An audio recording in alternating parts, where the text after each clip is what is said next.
समस्त प्राकृतिक तत्वों में वायु तत्व बहुत सूक्ष्म है। अन्न और जल के बिना मनुष्य कुछ समय जीवित रह सकता है, पर वायु के बिना एक क्षण भर भी नहीं चल सकता। हमारे ऋषि मुनियों ने हवन का प्रचलन वायु की शुद्धि के लिए किया था।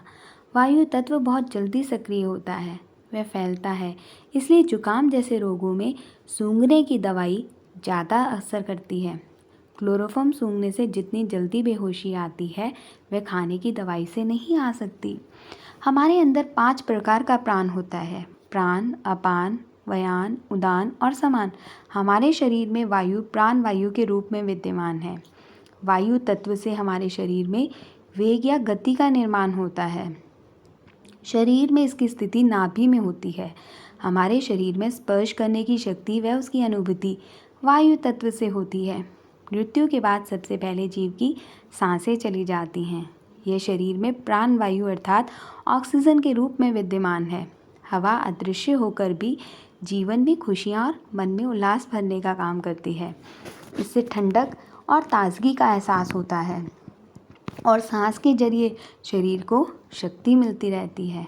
वायु तत्व के असंतुलित होने से गठियावा, लकवा, कंपन, अकड़न, नाड़ी विक्षेप जैसे रोग उत्पन्न होते हैं। वायु तत्व के स्वामी वरुण देव हैं। भवन की उत्तर पश्चिम दिशा में वायु तत्व की प्रधानता होती है। उत्तम स्वस्थ व दीर्घायु के लिए भवन के उत्तर पश्चिम दिशाओं में वायु का सेवन का स्थान रखना चाहिए। इस तत्व के कमज़ोर होने से सामाजिक संबंध अच्छे नहीं रहते। नाभि से गले के गड्ढे तक का स्थान प्राण स्थान का सक्रिय स्थान है।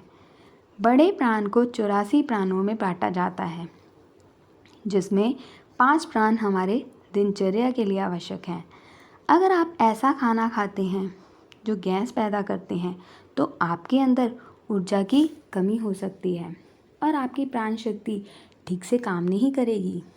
अगर आपकी प्राण वायु नाभि से नीचे चली जाती है, तो आप बहुत भारीपन महसूस करते हैं।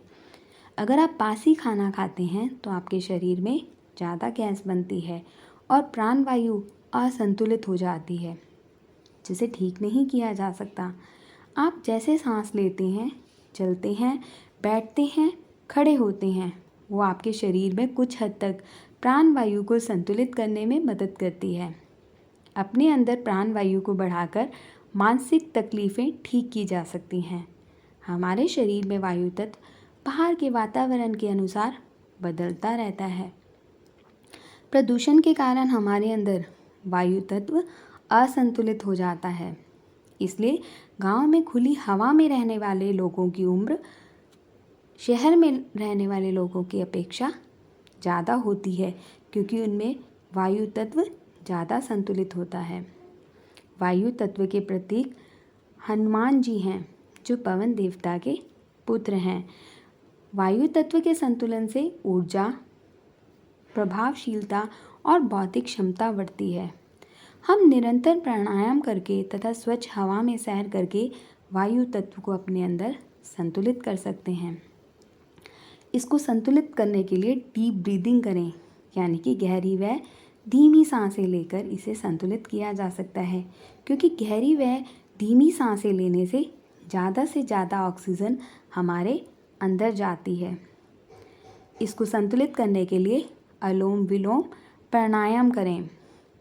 सदा सादा भोजन खाएं, ताकि आपके अंदर गैस ना बने।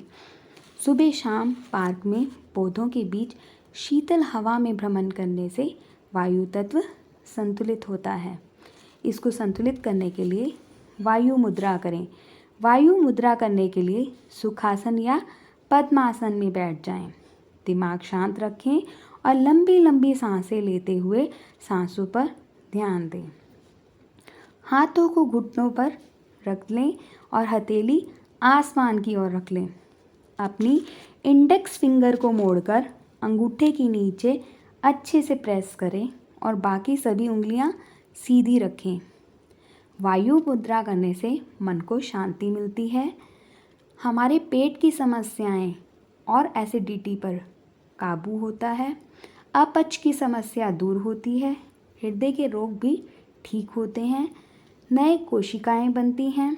जोड़ों के दर्द में भी आराम मिलता है। तो ये सब करके हम अपने वायु तत्व को संतुलित कर सकते हैं। तो आप भी अपने वायु तत्व को संतुलित में रखें और हंसते रहें और मुस्कुराते रहें और चैनल को सब्सक्राइब करना ना भूलें। वीडियो को लाइक और शेयर ज़रूर